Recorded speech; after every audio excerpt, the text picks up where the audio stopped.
I'm not saying it will collapse, I told them. I'm saying the odds of catastrophic failure are statistically more likely than your Q3 projections hitting break-even.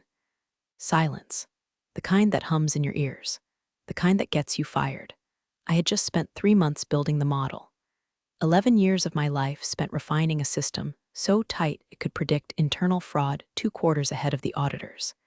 And here I was, explaining to a board of grin-happy narcissists with executive veneers, and linked in catchphrases that their expansion plan was essentially economic Tinder swiping with a lit match. The new CFO, a man who said synergy like it was foreplay, smiled like he was doing me a favor. We appreciate your caution, but we're choosing optimism. Optimism. The corporate word for blindfolds. My slides showed a 42% chance of liquidity crisis within 18 months, climbing to 67% if they went forward with the acquisition of Nexora Tech.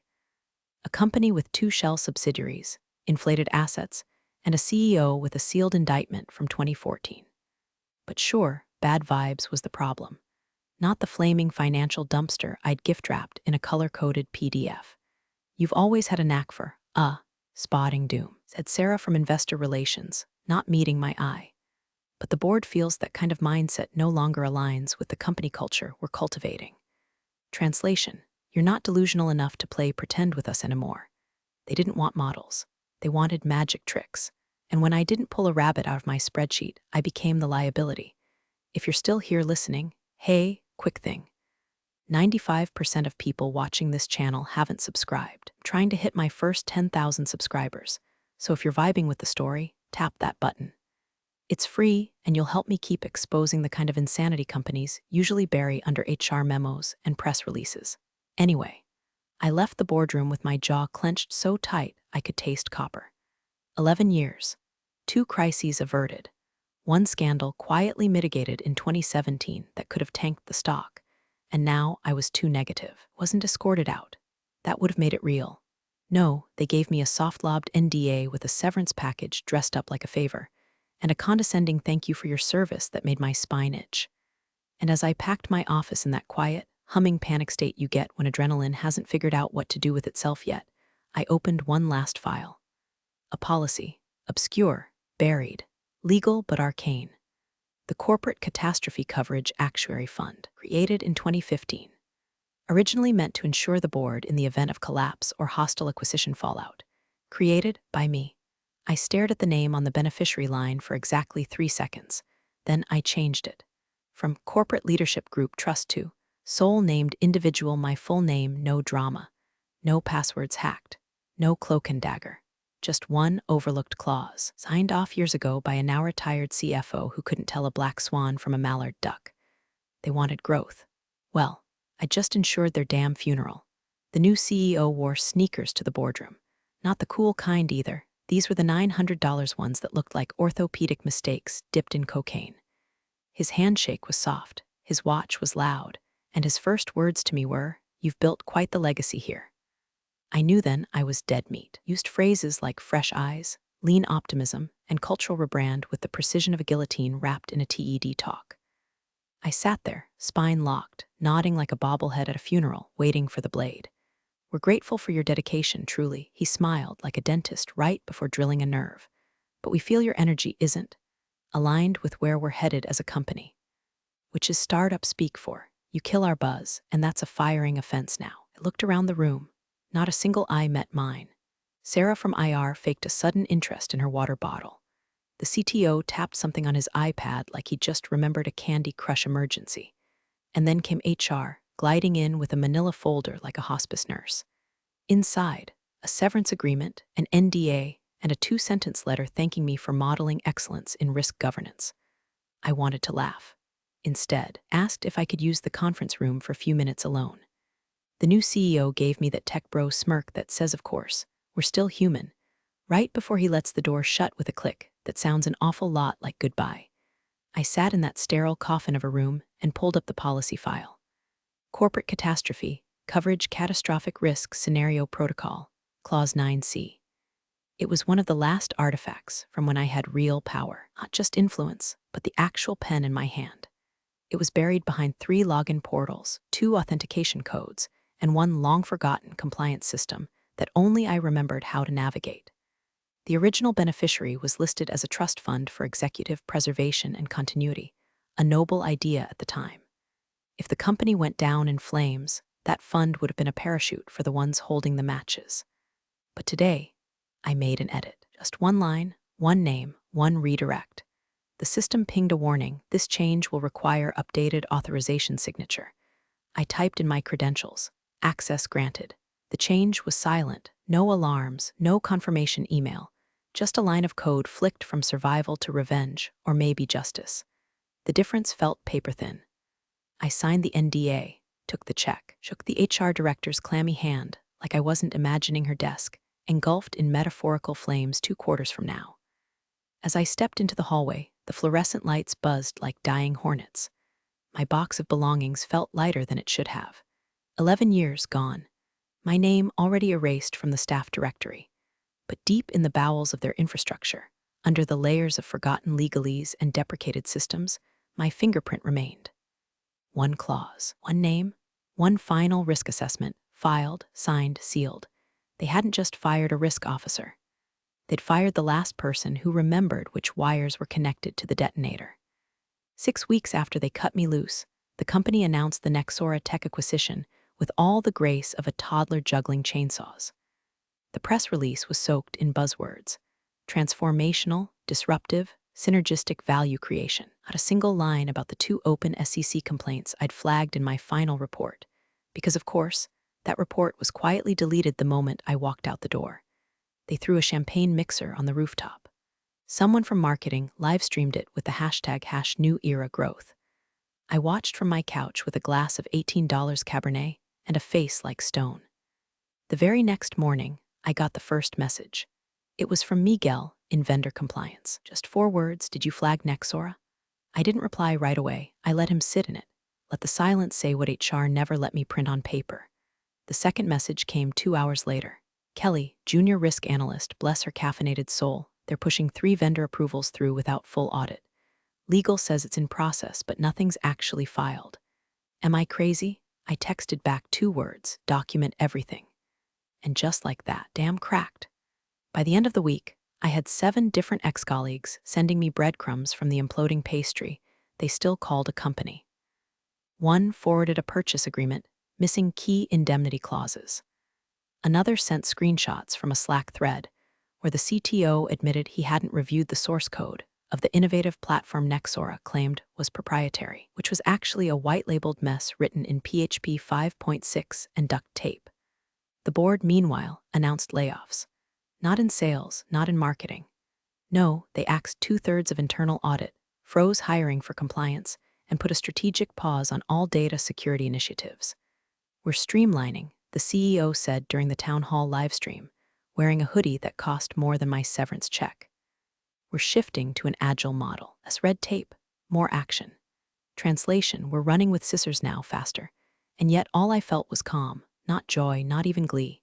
Just that rare, sharp-edged satisfaction of watching entropy do your dirty work. It wasn't revenge, it was physics. You remove friction from a system and it either flies or shreds itself on the next corner. They thought cutting me out would clear the path. They didn't understand I was the path, carefully mapped, regularly updated, backed by math, not vibes. Every new announcement from their side sounded like a punchline to a joke only I knew the setup for. New supplier partnerships with no vetting process. Aggressive international scaling with no one left on staff who spoke compliance fluently. And all I did was sip my wine, glance at the emails, and type, document everything, because I wasn't going to lift a finger to stop the crash. I'd already installed the airbags for myself. First tremor hit on a Thursday. Subtle, if you weren't trained to feel the shifts. A leak on an investor forum about pending litigation tied to Nexora Tech's biometric division. Some ex-employee alleging patent infringement and IP theft from a defunct contractor they'd quietly absorbed 2 years ago. The post was short, the proof blurry, the timing inconvenient. By Monday, it had snowballed into 3 separate lawsuits filed in federal court. Real lawsuits. Teeth. The kicker: 2 of them were dated before the acquisition closed. Cue the finger-pointing orchestra. The board went full scorched earth on legal, demanded to know how such material liabilities went undisclosed. Legal, in turn, threw up their hands and blamed risk. but risk had already been dissolved like sugar in gasoline.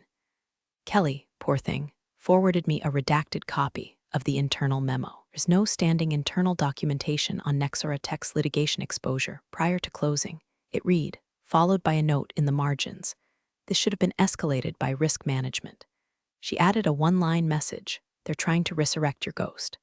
I didn't reply, didn't need to. I was already in my lawyer's office when it arrived. Howard Albrecht, estate planning specialist turned corporate fixer. A man with no social media, tie older than most interns, and a Rolodex instead of a smartphone. He smelled like old coffee and quiet power. Walk me through it, I said, handing him the updated catastrophe policy and my edit logs. He adjusted his glasses, skimmed for 5 minutes, and then said the foremost beautiful words in modern capitalism. It's airtight. You're covered. I leaned back, stared at the ceiling, and let myself exhale for the first time since that fluorescent boardroom kiss-off. If the firm enters voluntary or court-mandated dissolution, you're the sole beneficiary. Tax-optimized, irrevocable. The trust will be funded within 30 business days of the trigger event. And there's no clawback clause? Nope, he said, ironclad. You built this like a doomsday bunker. He paused, then smiled. Didn't think you'd be the one inside it. I left his office lighter than I'd felt in months. Not happy, exactly, but tuned. Something in the universe had clicked into place. Back at home, I watched Nexora Tech's name trend on Twitter for all the wrong reasons. One of the lawsuit PDFs had leaked. Turns out the innovative biometric security software they'd acquired had been lifted from a Ukrainian developer who'd filed cease and desist notices that somehow never reached the board's inbox. Investors began whispering. Financial analysts smelled blood, and I just kept quiet because it was too early to celebrate. Collapse doesn't happen all at once. First come the hairline fractures, the cracks in the paint, the long-overlooked warning signs that only matter in hindsight. They didn't know it yet, but they were already falling, and I had a front-row seat, with a payout on the other side. It started as a whisper on an obscure tech blog, one of those neon font nightmares run by a kid in Wisconsin with a VPN and insomnia. Anonymous source alleges data breach at Nexora subsidiary. Most folks would have shrugged it off, but I knew the smell of smoke when I caught a whiff. By the next morning, it was no longer a whisper. The story had metastasized into a headline on Bloomberg's cybersecurity ticker. Unconfirmed breach may affect up to 1.2 million user accounts. Nexora affiliated systems cited. It wasn't unconfirmed for long. That afternoon, Nexora issued a statement so brittle you could hear the legal team sweating between the lines. We are aware of allegations of unauthorized data access and are actively investigating.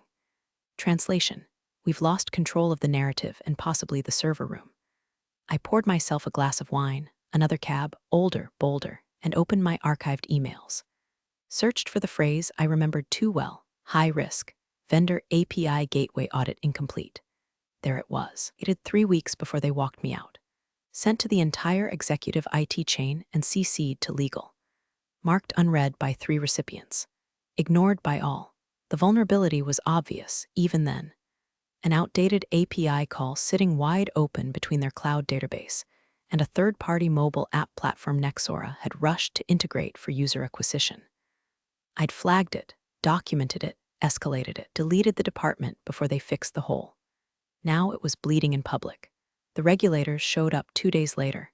FTC, FCC, and a few acronym-laden subpoenas no one ever wants to see in their inbox. An internal audit was launched. Former compliance staff were summoned back for consulting assistance, which I imagine is like being asked to help patch a boat that already sank. They scrambled. God, did they scramble. Emergency meetings. PR crisis firms.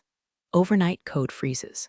Whispers of a white-hat hack firm being paid in Bitcoin for silent containment. But you can't quarantine rot once it's public. I watched the CEO give an emergency press conference, standing stiffly in front of a wall of off-brand greenery meant to look organic. He said things like isolated incident, proactive response. Privacy is our top priority.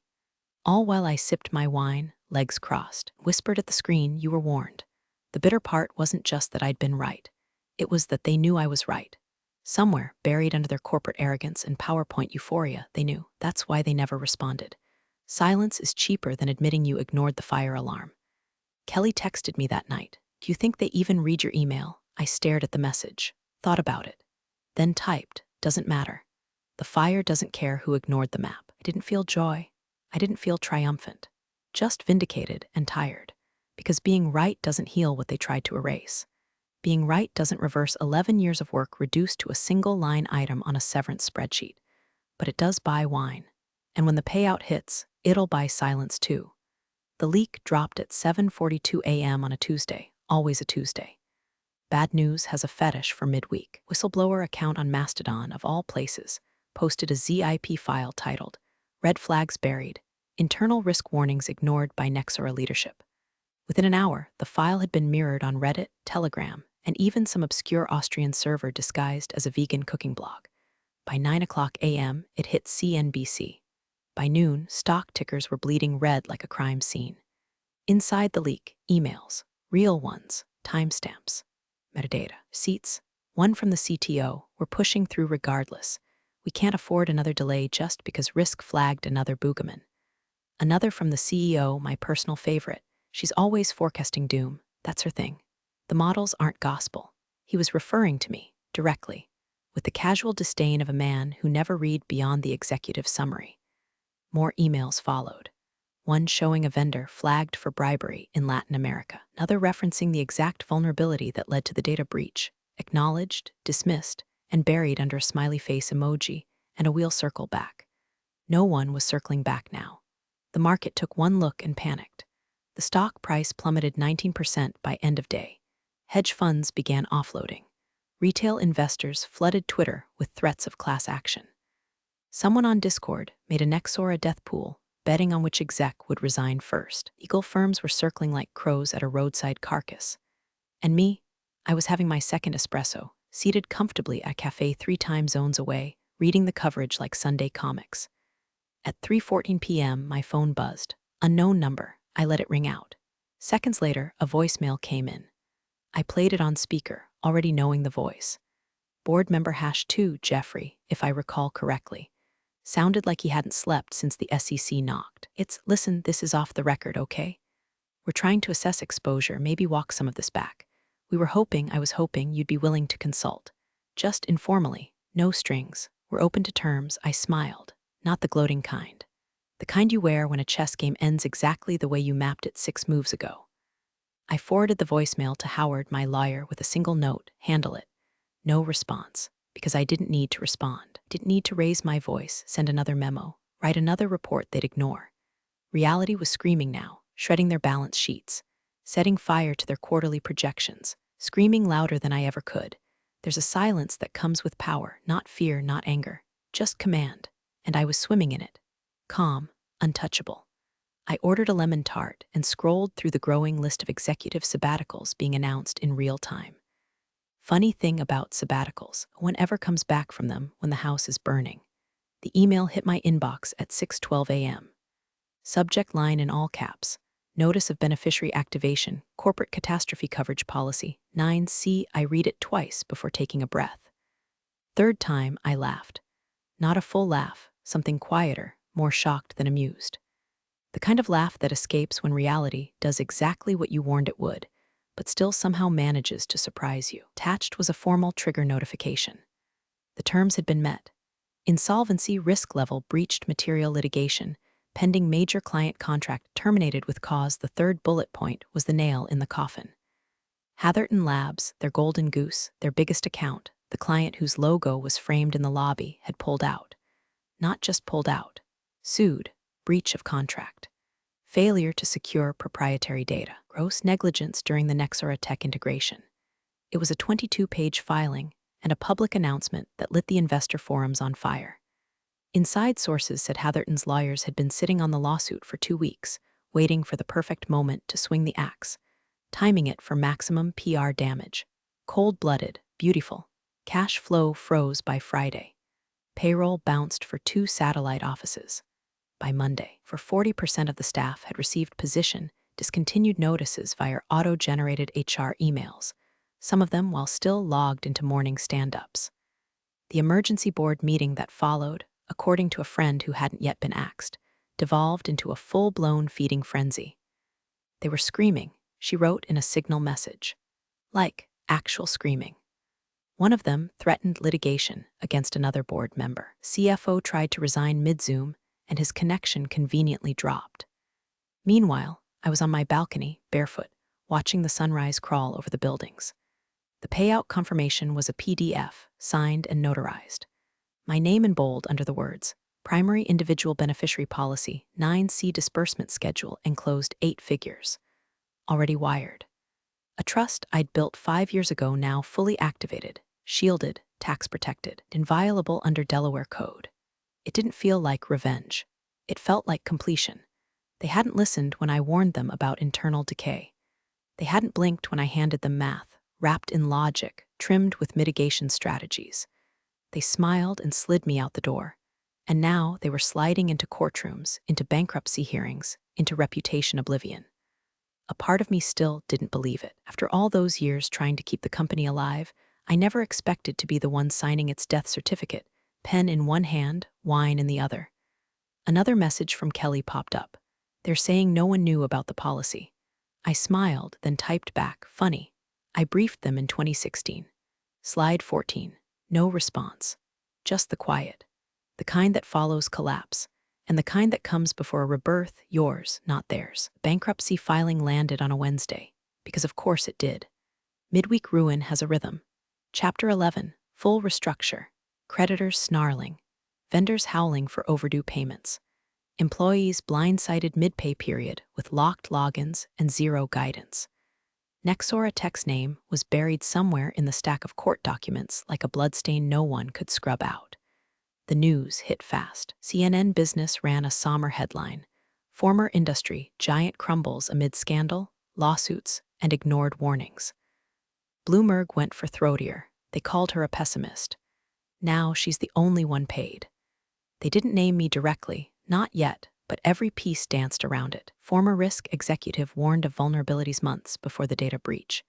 Internal forecasts dismissed as outliers predicted financial insolvency within a 2-year window. Sources say her exit signaled the company's shift away from due diligence toward unchecked growth. They framed it as a mystery, a fumbled bag, a tragedy of ignored foresight. But for those who'd been inside the building, who remembered the exact tone of silence when I presented the models, then came the whistleblower report. 137 pages, leaked to a small investigative outfit and eventually published in full. On page 82, nestled between anonymized testimony and redacted attachments, a paragraph stood out. Following the termination of the risk management lead, no formal oversight existed for post-acquisition liability forecasting. Internal emails suggest deliberate suppression of negative forecasts. One staffer referred to the former executive's departure as the beginning of the end. I read it once, closed the browser, and went for a walk. No gloating, no smirk. Just the wind on my face, the sound of shoes against pavement, and a quiet that didn't demand anything of me. Justice isn't always loud. Sometimes it comes in PDFs, in quiet wire transfers, in articles that read like apologies no one had the spine to say to your face. When I got back, Howard had left a voicemail. The final tranche landed this morning, he said. It's done, fully funded, all green. I checked the trust account. 8 figures, sitting in place. Waiting, there was no party, no toast. Just a quiet inbox, a healthy portfolio, and a complete lack of need. For approval, for apology, for them. The company was gone.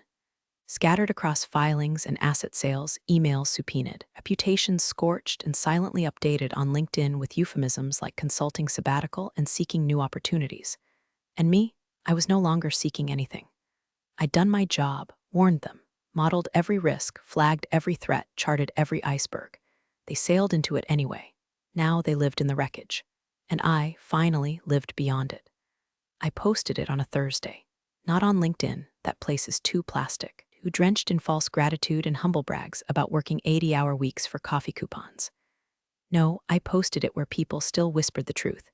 A small, closed professional forum for high-risk governance and actuarial analysts. Not sexy, but real. Just one line. They called it pessimism. I called it math. No name-dropping, no bitterness, no links or call to action. Just the truth, cold, clean. Sharp enough to make the ones who knew flinch. Caught fire before lunch. Comments rolled in like a wave of quiet vindication from across the industry. I remember that board. They never read reports past page 2. Was this about Nexora? Does it matter? We've all seen this happen. Somewhere in the thread, someone wrote, "If this is who I think it is, she tried to save them." They just wanted mirrors, not windows. It didn't need to trend. It didn't need applause. The right people saw it. That was enough. I closed the tab, grabbed my bag, and headed downtown. The old coworking space hadn't changed much. Same sticky elevator buttons, same peeling innovation lives here sign in Comic Sans font, same odd smell of ambition and microwaved salmon. But the faces were new, younger, hungrier, still unbroken by the quarterly churn machine. A startup called Veridex was setting up in one of the glass fishbowl offices. Their founder, barely 30, wore a cardigan and had the eyes of someone who'd already seen one term sheet turn to ash. He greeted me with a handshake that didn't feel like a power play. Just real, nervous, respectful. "We've followed your work," he said, sliding the consulting contract across the table. "We don't want optimism, we want truth." I scanned the agreement. Clean, short, no tricks, signed. He let out a breath. "Honestly, we didn't think you'd say yes." I shrugged, slipped the pen back into my bag. "I've got time, and better instincts than most of your VCs." He laughed. It wasn't rehearsed. As I walked back through the corridor, I caught my reflection in the glass. Same face. New calm, no need to fight, no need to prove. I had been the warning, the witness, and the reckoning, and now, just a name that moved money when I wanted and silence when I didn't. I started to whistle, something light, something unplaceable, while a startup I didn't yet trust tried not to burn down their future. They wouldn't listen to me forever, but they would for now, and that's enough. Thanks for joining the fun, you office survivors. Subscribe for more switch-flicking drama. Let's make your former coworkers sweat.